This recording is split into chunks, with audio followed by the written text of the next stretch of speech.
فرمایا کہ ولا تجادلوا اہل الکتاب الا باللتی ہی احسن، اور ارشاد فرمایا کہ اے مسلمانوں، اہل کتاب سے صرف عمدہ طریقے سے بحث کرو، کیونکہ اہل کتاب سے مراد یہود و نصارہ ہیں اور یہ بھی کتاب کو ماننے والے ہیں۔ اور نبی علیہ الصلوۃ والسلام جب ہجرت فرما کے مدینہ طیبہ تشریف لے گئے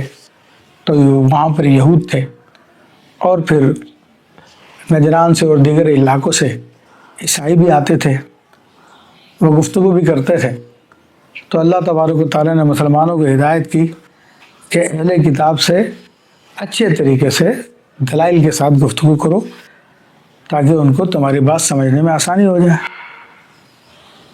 اور یہ اسلام کا طریقہ بھی ہے کہ ادعو الی سبیل ربک بالحکمۃ والموعظۃ الحسنہ، کہ تم اللہ کی طرف، اللہ کے راستے کی طرف اچھے طریقے سے، اچھی نصیحت کے ذریعے لوگوں کو بلاؤ۔ الا الذین ظلموا منہم، ما سوا ان کے جو ان میں سے ظالم ہیں۔ ہاں، ان میں سے بعض وہ ہیں کہ جو سننے کے لیے تیار نہیں ہیں، لڑنے کے لیے تیار رہتے ہیں ہر وقت، تو ان کے ساتھ کیا بات کی جائے، ان کو تو ماننا ہی نہیں ہے۔ تو فرمایا کہ سوا ان کے باقی سب سے اچھے طریقے سے بات چیت کرو، ان کو سمجھاؤ۔ وَقُولُوا آمَنَّا بِالَّذِي أُنزِلَ إِلَيْنَا، اور تم کہو کہ ہم ایمان لائے اس ذات پر کہ جس نے ہم پر بھی نازل کیا۔ یعنی مسلمانوں سے کہا جا رہا ہے کہ اہل کتاب سے اچھے طریقے سے گفتگو کرنے کا طریقہ کار کیا ہے کہ تم کہہ دو کہ ہم تو اس خدا پہ ایمان رکھتے ہیں کہ جس نے ہم پر بھی قرآن پاک نازل کیا، ہمارے نبی علیہ الصلوۃ والسلام پر، وَأُنزِلَ إِلَيْكُمْ، اور اس نے تمہاری طرف بھی نازل کیا، یعنی تمہارے نبی پہ بھی نازل کیا۔ حضرت سیدنا موسیٰ علیہ السلام، عیسیٰ علیہ السلام، داؤد علیہ السلام اور دیگر انبیاء پہ صحائف نازل کیے، تو ہم تو اس پہ بھی ایمان رکھتے ہیں۔ یہ سب نبی بھی ہمارے نبی ہیں، ان کی کتابیں بھی ہماری کتابیں ہیں، اس پہ بھی ایمان رکھتے ہیں۔ اور ساتھ میں یہ بھی کہہ دو وَإِلَٰهُنَا وَإِلَٰهُكُمْ، کہ ہمارا خدا اور تمہارا خدا واحد، ایک ہے، کوئی الگ الگ نہیں ہے۔ یعنی جس کو، جو ہمارا خدا ہے، جو کائنات کا خالق ہے، مالک ہے، تو تم بھی اس کو کائنات کا خالق و مالک سمجھتے ہو۔ البتہ تمہارے بعض لوگوں نے اس میں کچھ اضافے کر لیے ہیں، اور کسی نے، یہودیوں میں سے بعض لوگوں نے کہا کہ حضرت عزیر علیہ السلام اللہ کے بیٹے ہیں، عیسائیوں میں سے بعض لوگوں نے کہا کہ حضرت عیسیٰ علیہ السلام اللہ کے بیٹے ہیں۔ اور آج کل عیسائیوں میں تو عام طور پہ یہی نظریہ پایا جاتا ہے جسے تثلیث کا نظریہ کہتے ہیں،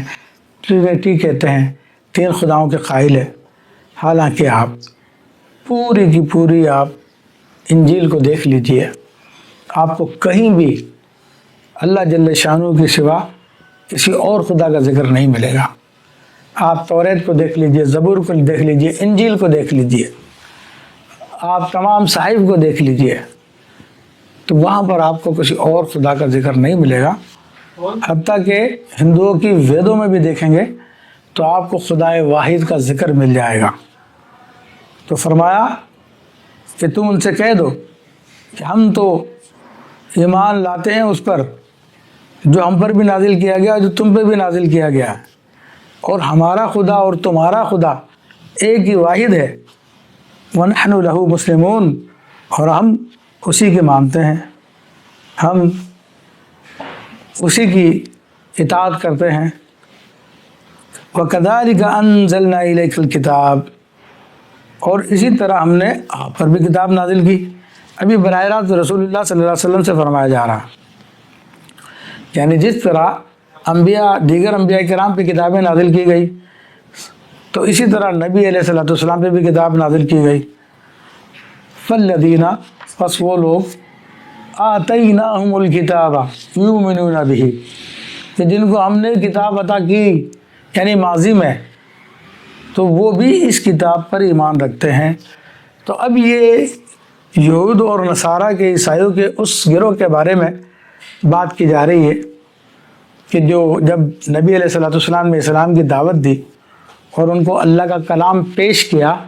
تو ان لوگوں نے اللہ کے کلام کو مان لیا اور اس پر ایمان لے آئے۔ تو ان لوگوں کی طرف اشارہ کیا جا رہا ہے کہ جو ہم نے آپ پہ قرآن نازل کیا ہے تو اس پر یہ عیسائی بھی یقین رکھتے ہیں، یہودی بھی یقین رکھتے ہیں، ان میں سے سارے تو نہیں لیکن بعض لوگ مسلمان ہوئے۔ وَمِنْ هَٰؤُلَاءِ مَن يُؤْمِنُ بِهِ، اور ان میں سے بھی بعض وہ جو ایمان رکھتے ہیں۔ اب یہاں پہ ان میں سے بھی سے مراد کفار مکہ ہے، مشرکین ہیں، کیونکہ مشرکین میں سے بھی بہت لوگ مسلمان ہوئے اور سرکار دو عالم صلی اللہ علیہ وسلم کے حلقہ ارادت میں داخل ہو گئے، آپ کے حلقہ رسالت میں داخل ہو گئے، آپ پر ایمان لے آئے، تو اللہ تعالیٰ نے ان کی طرف بھی اشارہ کر دیا کہ ان میں بھی بہت لوگ ہیں۔ فرمایا کہ وَمَا يَجْحَدُ بِآيَاتِنَا إِلَّا الْكَافِرُونَ۔ اب ان کے بارے میں بتایا جا رہا ہے کہ جو لوگ باقی رہ گئے تھے جنہوں نے جو اس پہ ایمان نہیں لے کے آئے، تو اللہ نے فرمایا کہ یہ تو کافر لوگ ہیں جو انکار کرتے ہیں ان آیتوں کا، باقی جو ایماندار تھے انہوں نے قبول کر لیا۔ اب ان لوگوں کے بارے میں بتایا جا رہا ہے کہ جن لوگوں نے اس کتاب کا انکار کیا ان کے حوالے سے وضاحت کی جا رہی ہے کہ اس کتاب کے انکار کرنے کی تو کوئی وجہ ہے نہیں ہے۔ یہ کتاب تو اللہ کی نازل کردہ ہے، اللہ تبارک و تعالیٰ نے حبیب علیہ الصلوۃ والسلام پہ وحی فرمائی ہے، اور حبیب علیہ الصلوۃ والسلام نے اپنی طرف سے تو نہیں لکھی، نہ کسی سے سیکھی ہے، کیونکہ نبی کریم صلی اللہ تعالیٰ علیہ وسلم کی ساری حیات طیبہ جو ایک کھلی کتاب ہے جس کو مسلمان غیر مسلم سبھی لوگ پڑھتے ہیں، مستشرقین نے پڑھا اور اس بات کی گواہی دی کہ رسول اللہ صلی اللہ علیہ وسلم نے کسی انسان سے کبھی لکھنا پڑھنا نہیں سیکھا، نہ آپ کسی اہل کتاب کے علماء کے پاس بیٹھے کہ جن سے آپ اہل کتاب کی باتیں معلوم کر لیتے ہیں۔ تو یہ تو اللہ تعالیٰ کی طرف سے وحی کردہ ہے، اور یہ ہزار سی بات ہے کہ کوئی شخص اپنے کسی کے پاس پڑھنے کے لیے نہیں گیا، جس نے لکھنا نہیں سیکھا، پڑھنا نہیں سیکھا،